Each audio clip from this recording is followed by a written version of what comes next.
آئیے سامعین محترم دیکھیے کہ حسن اخلاق کے کتنے فائدے ہیں آپ کے اور میرے اور تمام سنیوں کے پیر مولا علی پاک سرکار، تمام ولیوں کے پیر مولا علی پاک سرکار۔ آپ فرماتے ہیں، یہ حدیث آپ سے مروی ہے، آپ فرماتے ہیں کہ نبی پاک صلی اللہ علیہ وآلہ وسلم کی بارگاہ اقدس و انور کے اندر 7 جنگی قیدی لائے گئے۔ کتنے؟ 7 جنگی قیدی لائے گئے، اور حضرت علی رضی اللہ تعالی عنہ فرماتے ہیں کہ مجھے حضور نے حکم فرمایا۔ دیکھیں کہ آپ میرے والد محترم مجھے حکم فرماتے ہیں، تو کئی اولادیں تو ہوتی ہیں وہ بات نہیں مانتی، لیکن الحمدللہ یہ اللہ کا شکر ہے، دین پڑھنے کے بعد ہمیں یہ چیز جو ہے، یہ دین ہمیں بتاتا ہے کہ والدین کی قدر کیا ہے۔ تو اللہ تعالیٰ سب کو اپنے والدین کی قدر کرنے کی توفیق دے۔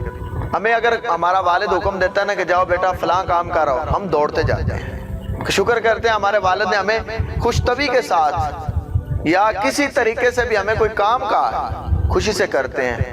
ہمارے امام مسجد جو نیک اولادیں ہوتی ہیں، ان کو اگر امام مسجد کام کہتا ہے تو وہ خوشی سے کرتا ہے کہ ہمارے محلے کے سردار ہیں، امام مسجد ہیں، ہمیں کام کہہ رہے ہیں۔ تو جس کو آمینہ کا لال کہے اور سننے والے مولا علی ہوں تو سامعین محترم وہ منظر کتنا ہی پیارا ہوگا۔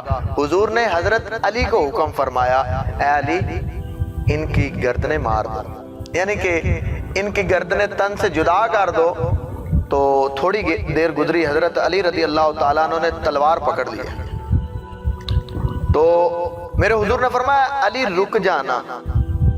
یا رسول اللہ کیا ہوا؟ میرے حضور نے فرمایا کہ 6 کی گردنیں مار دو، 1 کو چھوڑ دو۔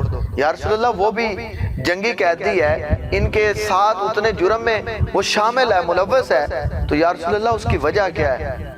تو میرے حضور نے فرمایا کہ اس کے حسن اخلاق کی وجہ سے اللہ نے جبریل کے ذریعے مجھے متنبع فرمایا کہ اس کو چھوڑ دیا جائے، اس کا اخلاق اچھا۔ گردنیں اتارنے کا حکم ہے، پھر گردن چھوڑنے کا حکم ہے، کس وجہ سے چھوڑنے کا حکم ہے؟ حسن اخلاق کی وجہ سے۔ تو میرے حضور نے فرمایا کہ اے علی اس کا حسن اخلاق یہ تھا کہ یہ جب کسی پر احسان کرتا تھا تو اس کو احسان جتلاتا نہیں تھا، بلکہ اپنے حسن اخلاق کے ساتھ کرتا تھا۔ احسان جتلاتا نہیں تھا، لوگوں کی خدمت کرتا تھا، جتلانے کے لیے نہیں کرتا تھا، حسن اخلاق کی بنیاد پر کرتا تھا۔ تو اللہ کی طرف سے حکم آیا اسے چھوڑ دیا جائے۔ یہ ہے مقام حسن اخلاق کا۔ تو سوچئے سامعین محترم، آج اگر ہمارے اندر حسن اخلاق پیدا ہوگا، ہم لوگوں کے ساتھ محبت کریں گے، تو لوگ ظاہری بات ہے کہ وہ بھی محبت کریں گے۔ اگر ہم دشمنیاں جو ہے چھیڑنی شروع کر دیں تو ظاہری بات ہے آگے سے بھی کسی نے